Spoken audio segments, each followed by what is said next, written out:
good. How are you? Oh, I'm great. Welcome, Jen. Okay, everybody. Welcome to the Life, Love, and Money Show with Summer and Jen. Woo-hoo! Thank you, Jen, for being here. Thank you for being here, my amazing co-host. Yes, my amazing, brilliant, sassy co-host over there.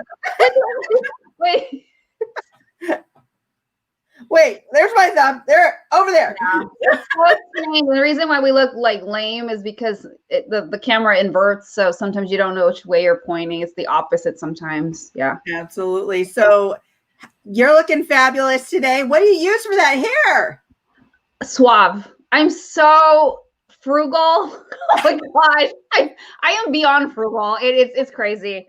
Yeah, it's funny. Like I mean, I buy makeup from Dollar Tree. I mean, yeah, dollar store. It's like that bad. But yeah, it's suave. It's like $3 hairspray, but it's like this flexible hold. And yeah, guys, I don't do anything crazy. It's fancy. It's like a oh my gosh, gorgeous.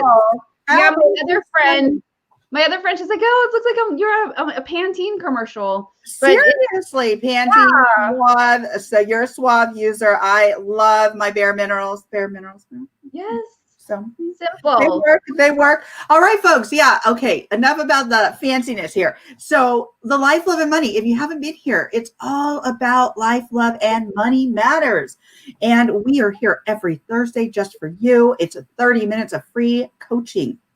Yes. We go over a couple of minutes here because we just came over from Instagram where we did the same show and we had a lot of fun. So if you like this show, what can they do, Jen?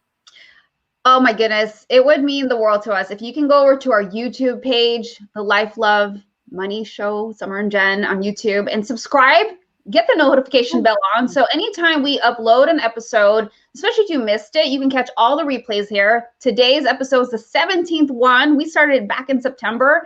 And so you can catch all the replays there, but we would so appreciate it if you would subscribe and hit that notification bell so that you can catch upcoming episodes as well and replays. And if you are not here with us live, you know that on Instagram, we are also there at 11 a.m. Pacific or 2 p.m. Eastern. And then obviously you're here, but we also stream on Twitter as well as YouTube.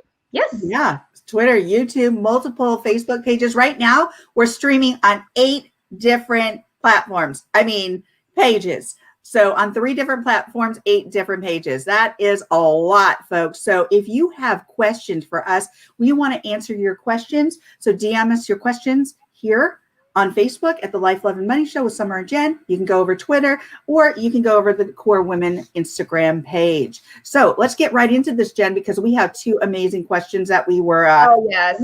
Are you ready for this? Yeah, let's do it. All right, Jen and Summer, I have a really good friend who asked me if I could lend her money because she's in a really tough spot. I don't have a lot of extra myself and I want to help, but I don't know what to do. I feel torn. What's the best way to approach this? That's a tough one, girl.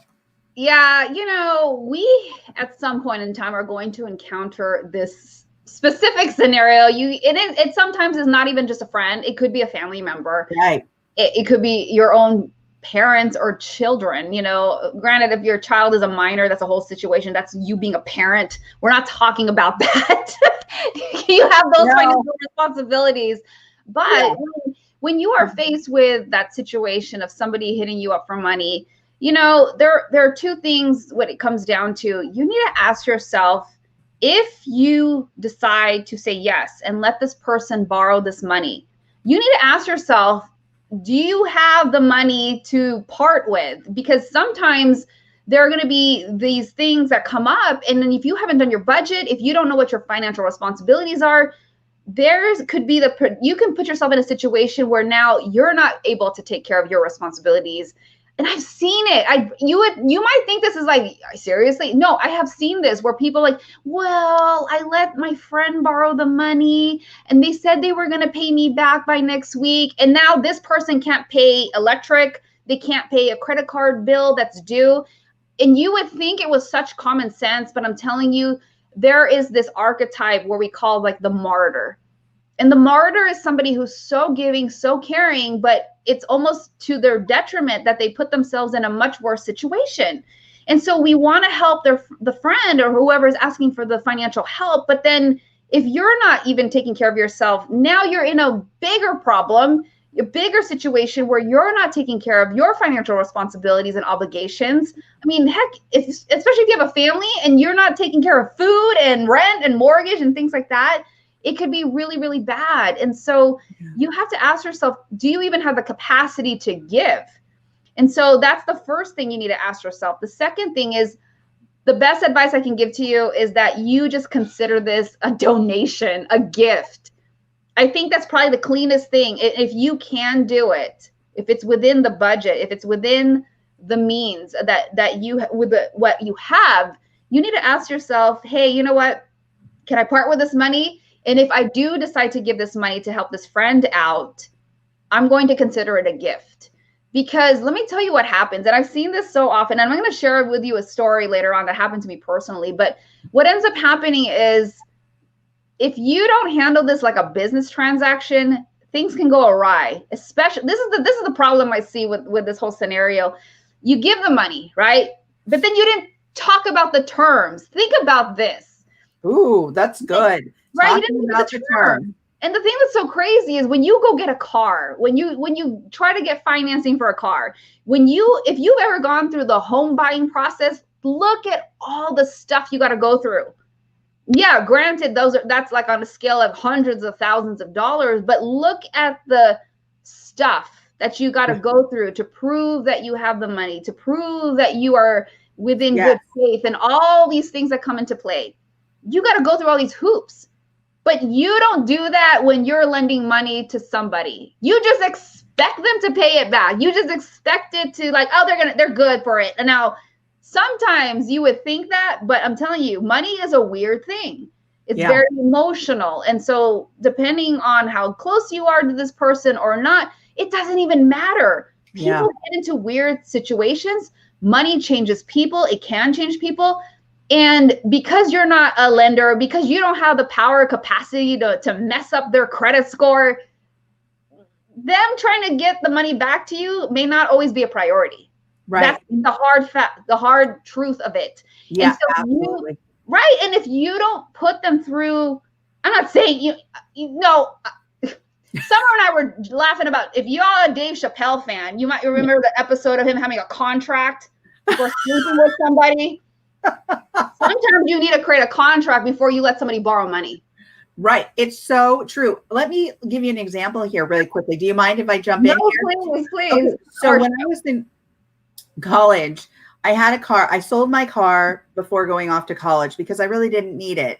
And I got like $500 for this piece of junk, but it was somebody else's jewel, right? So still got some money for it. Went to college. I needed a car. So got an inexpensive car. And then when I was getting out of college and I got married, I wanted another car, and I could sell my car and put money towards it. But I really didn't know like how to look for a car, this, that, and the other. And it was actually before I got married. And my grandparents said, okay, we'll help you look for a car, and you can put the money you sell your other car for towards that car. And whatever offset that you have, we'll let you borrow it, but here are the terms. So they were really cool about that. So not only did they help me look for the money, but they actually set up a contract with me to pay them back. There you go. And I was just like, okay. And I paid them back. I paid them. It was doable, and it was a long, long time ago. So I think I had a $3,000 like offset there where I need to pay them. But I paid them back like 100, 200, whatever it was back then that I decided that I could handle. But they allowed for that, and that was their terms. And that also allowed me to understand that I couldn't just like not pay them back, that I actually had a contract with them, that I was responsible to them. So I actually felt pretty good about that, because it did make me think about this is a gift they gave me, and it wasn't for free. This is actually something that I'm working towards. So I love that you talked about that, because this kind of goes back to how many times we have talked about a budget, a plan, and oftentimes people look at those things as being very restrictive. But because you knew the terms, you knew what to expect. There were no surprises. You knew what you were getting involved with, and it actually made you feel responsible. It did. It made me feel responsible, and it actually made me look at my own budget. It made me go back to what can I reasonably do and meet their terms. Yes. And those are decisions that were up to me. Those were choices that were up to me, but they were saying, hey, we can do this. Let us know what you can work with, and we'll see about working out those terms. So they were handling, as you said, like a business transaction, even though it was a family member, which I totally learned from. It was a learning experience, and it was a good one. Yeah. And I think that's so important that you know the terms. And that's what I'm saying. If you don't want to go down that route, like, I don't want to do all that, then fine. Then you just consider it a donation. Yeah. Consider it a gift. Be done with it. Because if you have not gone through this before, it is ugly. It's ugly because this is what happens. You don't talk about the terms and conditions. What ends up happening is like a week goes by, 2 weeks go by, a month goes by, and then you know how it is. You start looking at your money and you're like, oh shoot, my credit card's due. I wonder if so-and-so is going to pay me back that $300 I borrowed. And then you start doing that. Like, you don't even want to call. Yeah, I know how it goes. You don't want to call. You start texting like, hey, when do you think you can hit me back with that money I lent you? And then days go by, they don't text you back. Right. And then you text your other friend, hey, what should I do? So-and-so, I gave them $300. They didn't pay me back yet. Mm-hmm. I'm saying it because you all have been there. And so now it becomes this weirdness, this ugly and so then you start becoming this bookie chasing after like the money that's been owed to you. And then you're like, they haven't paid me back. And so finally they call you back, or finally they have so much shame because they have no intentions to pay you back, or they don't have the ability to pay you back. They don't even call you. They just text you, I'll pay you next week. Let me tell you, more often than not, that's just an answer to shut you up. Yeah. Wow. Yeah, true. It's like the Popeye thing, where that guy goes in to get a hamburger and he gets I'll gladly pay you. What has to go? I'll gladly pay you next week or something like that, right? Yeah, for a hamburger on Wednesday or something. Yeah, Wimpy. There you go, Wimpy. Yeah. I remember watching That's like my dad's favorite cartoon. Oh, how cute. Oh my gosh. Yeah, that cartoon's like super old. Right. So my dad's in his early 70s. He doesn't even look 70 something. So, but anyhow, back to our story. So, it's like, that's what happens. That friend starts avoiding you, and now you start chasing. And then it's like, then it just grows into this ugly mess where, like, especially if you're in the same circles, you start asking the other friend that knows the both of you, like, hey, you get invited to like a Super Bowl party. Like, hey, is so-and-so going to be there? Why? Well, they haven't paid me back, and maybe I might hit them up for the money, or like, well, no, I don't want to go because we had this fallout. It just creates this ugly mess. So if you're not going to go down the road of looking at this as a business transaction and understanding the terms and conditions up front, just accept from the jump that you are going to go into this like it's a gift or a donation. Yes. And, I'm going to share a story real quick. Over 20 years ago, I had a friend who actually, we were going to a design school together, and he did hit me up. He's like, hey, you know what? He wanted to apply, and he said, I need help. Can you be a co-signer? Mm-hmm. And I had just bought a condo at that time. It was 20 something years ago. And I remember thinking to myself, like, what? Like, are you kidding me? Like, I don't even know if I'd want to co-sign anybody that was blood related. So, and so I've been there, and it is a tough situation because you do face that weird dynamic. Like, oh, I don't want to say no because that's my friend. But the logic in me said, ugh, if I say yes, what if they default? Because I did get into another situation with another person that I co-signed a credit card. It was an ex-boyfriend. It was so stupid. Oh, man. Freaking Sears card with $1,000 credit card limit. Like he racked it up, and I didn't know. And I found out in the middle of escrow. It was terrible. Oh. So I had learned my lesson. Right. So here I was again with another co-signing opportunity. I was like, hell no. Okay, here's the question. What did you learn from that? Hell no.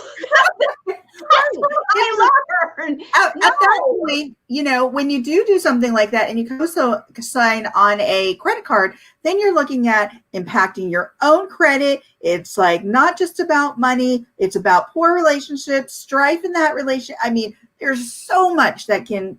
So many times, like you said, if you're lending money, one, either, you know, treat it like a business transaction, or two, know that you're going to give that money away. It's like when I go to like potentially, which I rarely do, but gamble, I set aside money knowing that I'm going to throw that away. That money is gone. It is not, I am not one of those people who are going to be like, I'm going to hit the jackpot and I'm going to leave here with a ton of money. No, that money is just gone. So if you're the kind of person that doesn't like to gamble, know that you're either going to buy that purse or that special thing, or that money's gone. No one to hold them and no one to fold them. That's exactly right. That's right. So, all right. I didn't want to interrupt too much, but I had to go there because really, I love it. And you know, it's the other thing too. I had to think long term. Now, granted, let me add something here.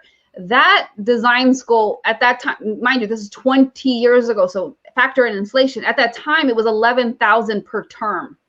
11,000. This was not no state college. This was like a prestigious design school. So it wasn't cheap. So the thing that I had to keep in mind is like I at that time I was heavy into real estate investing. So if I had that on my record, credit report and whatnot, how was that going to affect my ability to ask for more money if I wanted to buy another property? Right. So you had to think about other things, you know, and sometimes, you know, you do get caught up in the personal, the emotion, like, well, I don't want to be the bad guy. Listen, people, this is how I ended up approaching it. After I thought about it, you know, and I wrestled with the logic, the numbers, as well as the emotional. And because this was a good friend of mine, I realized at the end of the day, the best thing I could do is be honest and truthful. And I simply said, you know what, I just can't do it. I wish I could help you. I wish I could co-sign for this. I hope that you're going to be able to find other resources to tap into. But right now, this just wouldn't be something I could legitimately go into because I do have some aspirations to other things. And I know this could affect it. And I simply left it at that. Right. And some of you might be wondering like, yeah, but you know, but then what about the friendship? Look, all you can do is what you can control. And all I could do was be honest at that time and just explain my scenario. And look, there are going to be people who just don't understand. There are going to be people who only focus on their situation and it's selfish. And the cards will show you if those people are really your friends. And that's what you need to just hang on to, because once you start compromising your values, we always talk about that. Once you start compromising your values and going away from what you know is the truth, that's when you're going to start feeling that yuckiness, that ickiness, and then you're going to start feeling stress from it. And that's not a situation you want to feel or be in. But when you can dissociate yourself, that it's not my responsibility how somebody reacts. All you can do is say the truth and what your circumstances is and stick to it and adhere to your values and what you need to do to stay and maintain being responsible for your own financial obligations. It is not your job or responsibility to what they are going to do or what their reaction to your truth is. And then you got to move on. You got to move on. But so to tell you the end of the story, it was totally cool. We remained friends and it was totally fine. And no matter however which way it went, I knew that if I just said the truth, I was going to be good with it. And so you again, just to recap, you got to look at the numbers. Is this something that you can give in terms of just like, hey, here's the money, I'm good for it. And then if you got to ask yourself, can you treat this like a business transaction and go over the terms of when you expect that money back? And are there any interest, things like that, in terms of time? When do you expect that money back? Because if you don't outline that, you can't get mad because you didn't set the ground rules. Right. You can't do that. The second thing is look at it and just view it as a donation and then move on. Just move on, help that friend. And the one thing we did mention at the end of the last time we were on Instagram was that sometimes it doesn't have to be financial. Maybe you help them in other ways. Maybe you just sit down with them and like, hey, let's brainstorm. I can't help you financially, but let's think of some ideas. Where can we find some money? Maybe there's some Summer likes this, Well, okay. your challenge. Let me step in here because I think this is a really great tip.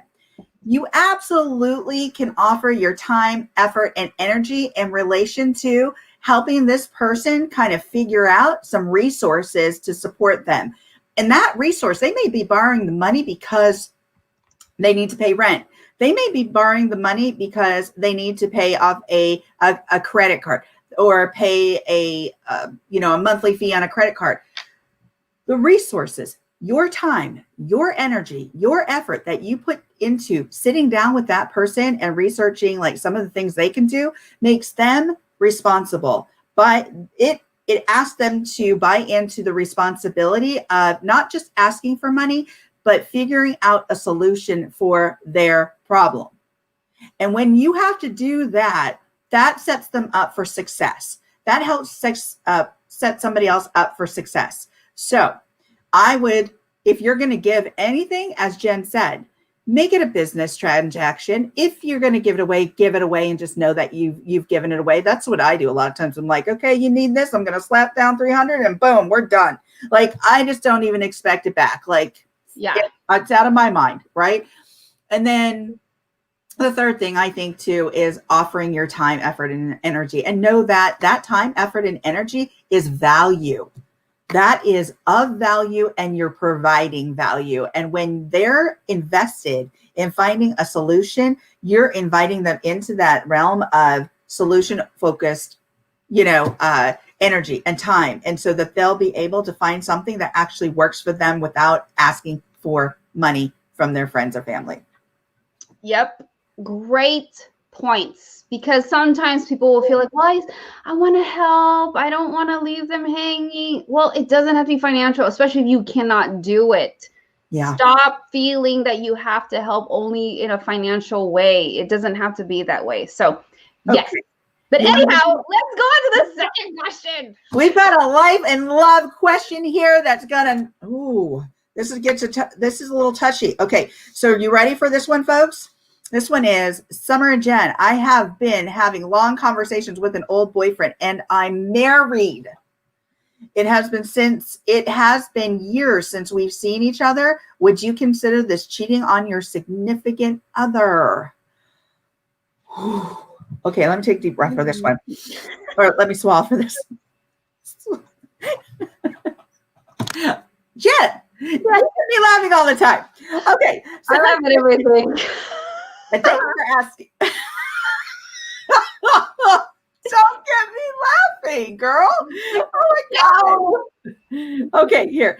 So this is a great question. And there's so much that I can say about this. And I'm going to try and be very objective because I think that it's really, you're asking this question.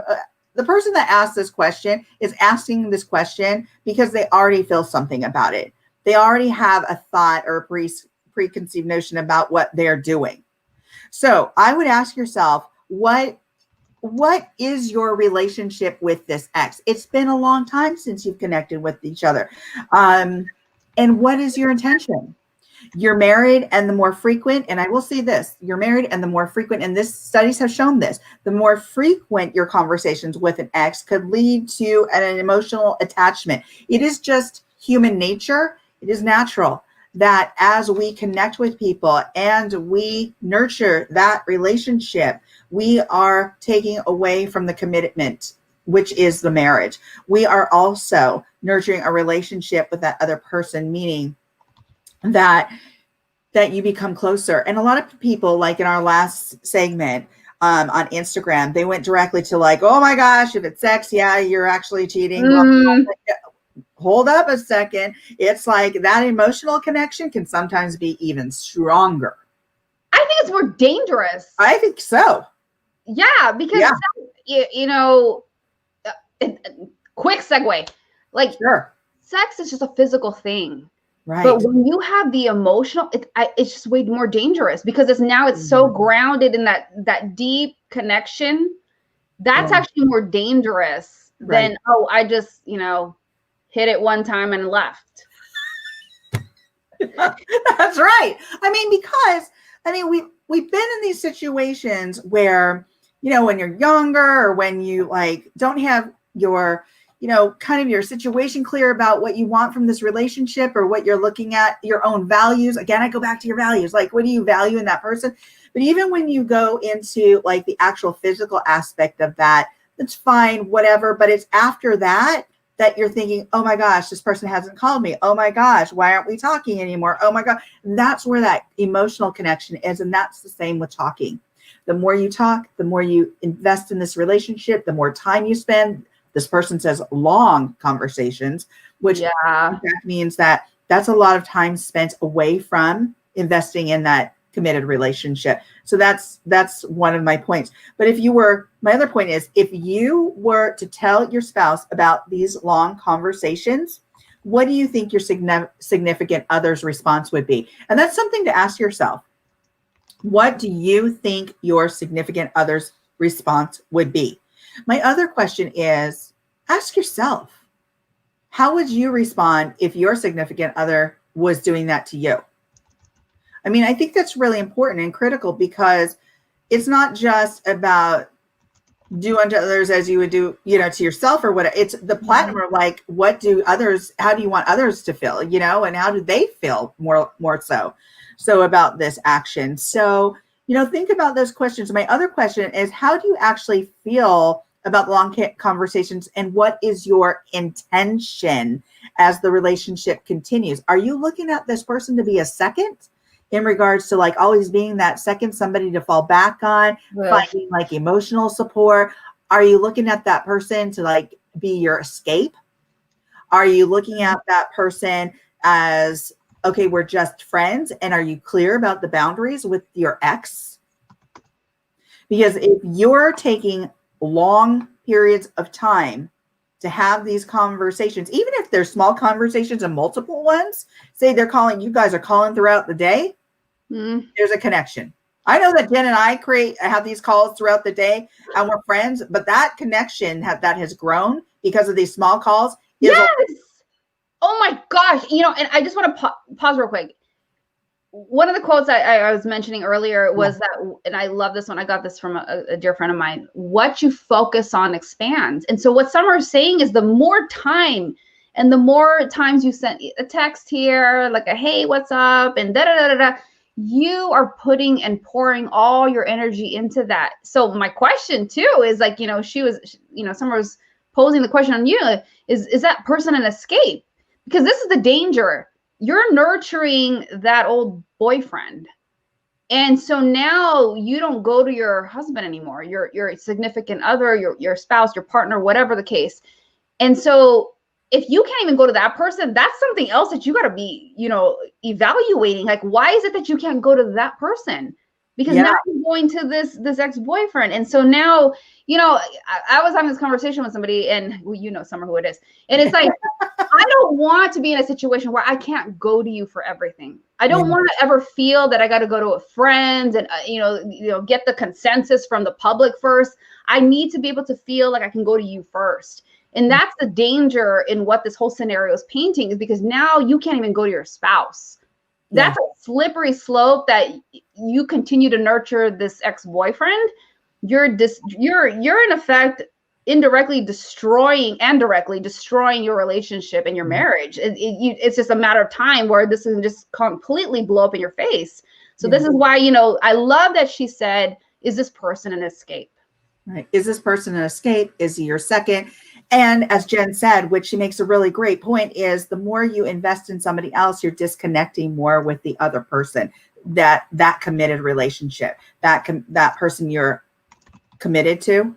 So again, I'm trying to be as objective as possible here, but it is just natural in regards to human connection. As you speak more, as you nurture, as you put into time, effort, energy, all these things, that is going to grow. And what are you taking away from the commitment? Why then ask yourself, as Jen said, why can't you go and talk to the person that you're committed to about the things that you're talking to the ex about?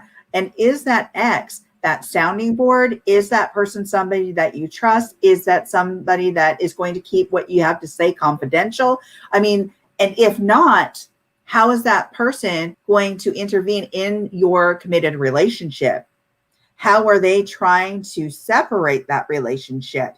And if this is happening here, who's to say that they're not having that same pattern with somebody else? And those are the things you have to think about. So by hanging on to such a relationship, it may result in a disconnection, as I said, to the committed relationship. So these are just, again, some things to be aware of, things to think about. I know that when we are in trying situations or that we are having a lot of chaos in our committed relationship, many times we tend to go somewhere else or look for help, or yes, look for help in healthy ways. But always go back to that person. If you're committed and want to grow that commitment, go back to the person that you have that marriage with, or that you have that committed relationship with. So there it is. Yes. That was a lot, and that was kind of a heavy one. And I love the 2 questions here. So there's a lot of stuff going on here. If you missed or even caught part of the show today, please go to our YouTube page right now and subscribe. There is so much content here about life, love, money, relationships. I mean, money mindset, you name it, about debt, about so many different subject areas related to life, love, and money. You're not going to want to miss those opportunities to listen. They're all on 17 episodes on our YouTube page, our Life, Love, and Money page with Summer and Jen. All right. Go and subscribe. And we're going to go to our nugget of the day.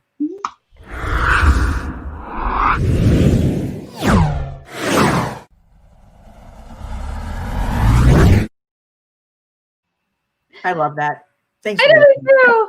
I love it when we're on this platform. It's funny because there's like this interesting dynamic. Like on Instagram, we got the people. Here we got the tech. It's like, yeah. I know, I wish we had them both, all of it combined. Yeah. It's really hard for us to see your comments, folks. So if you're not throwing up a heart or a like or a comment, I mean, I can see, I'm watching right now.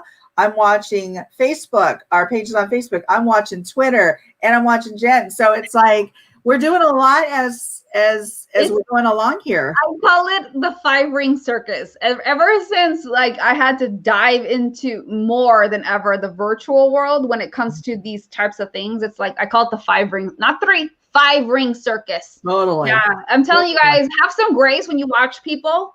Because there's a lot of freaking things going on behind the scenes. You're looking at the chat, you're looking at your co-host, you're looking at the answers, you're looking at the comments, and you're looking at the camera, and you're not even talking. You're talking to a camera. Yeah, it is a lot. It's a lot of production, actually. So, all right, Jen, what's your nugget? My nugget is, I think one of the things that's so important is for us to pay attention to the energy that we feel when we are saying yes to certain things. And what I mean by that is like, so often we're saying yes and we're committing to certain things, such as like granted, it's different because we're in COVID, but that birthday party that you don't really want to go to, but you say yes because you feel bad. Why? Why did you say yes? If you don't like it, if it doesn't resonate with you, if it doesn't bring you joy, why are you saying yes? And I think we need to really pay attention to that and focus on saying yes to the things that bring us joy, because too often, we're saying yes to so many things that are not, that make us feel, it's almost like you're creating this obligation. And I think we put this undue pressure on ourselves to feel so committed to saying yes to everything that it really, you're not stopping to think if it brings you joy. And so, I want you to pay attention to how you feel to the things you're saying yes to, because it's so important that you don't ignore that. Because if you're just doing it out of obligation because I have to, I want you to really question that and evaluate why. Who is putting that pressure on you? More often than not, you will find out it is only coming from you. Gotcha. Oh my gosh. Great nugget. Okay. What's yours? All right. So mine's very similar today. When I first heard you say this today, my eyes, you saw my I'm like, soul sisters, we're on the same page. We're totally on the same page today. So here's my nugget is hold on to, or be selective about how you give away your time and energy. So, or more so your energy, because the more you give away, it's kind of like a bank account. The more you give away of your money from that bank account, eventually it's going to be empty. There's going to be nothing left for you. You're going to go bankrupt of sorts, right? So you're going to be in the position of bankruptcy, and it's like, I don't want to be there. I don't want to be energy, deprived. And so make sure that you really value that energy. It is a value.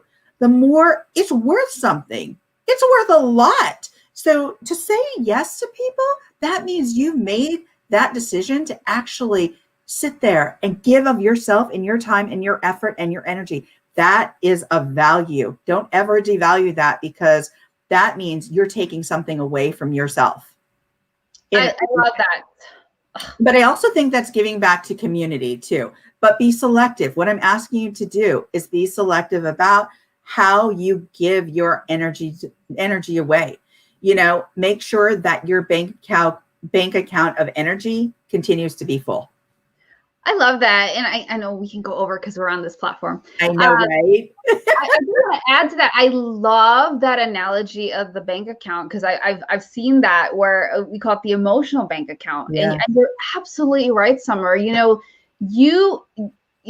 Especially with the last question, when you keep making certain emotional deposits into a certain investment, in this case, the ex-boyfriend or whatever the heck it is, the more that you keep making these emotional investments, you have to pay attention to the energy, because you're, in this case, it's so funny because everything's so interrelated. If you understand opportunity costs, and I've talked about that many times, you are losing the opportunity of fostering the relationship with the spouse in that last question. Yes. So when she's talking about this emotional investment, the deposits, if you keep putting, depending on where you're putting it, you can become depleted.